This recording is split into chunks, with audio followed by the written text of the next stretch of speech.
Հայաստանում վաճառվում է ադրբեջանական բենզին, շուկայականից մոտ 80-100 դրամով էժան։ 100 դրամը դա մոտավորապես 20-25 ամերիկյան ցենտ է։ Հուդայի 30 արծաթի այսօրվա կուրսը 100 դրամ։ Սա այն գինն է, որը Նիկոլ Փաշինյանը եւ Իլհամ Ալիևը առաջարկում են որպես կաշառք հայ ժողովրդին։ Փաշինյանը փորձում է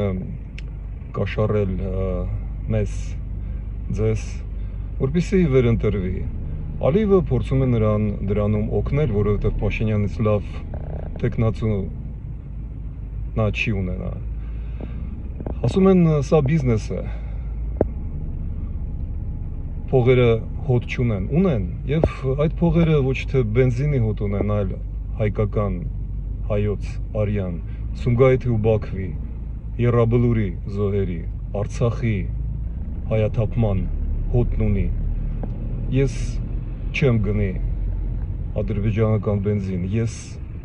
չեմ ֆինանսավորի ադրբեջանական բանակը, չեմ ֆինանսավորի Փաշինյանի նախընտրական կամպանիան, ես չեմ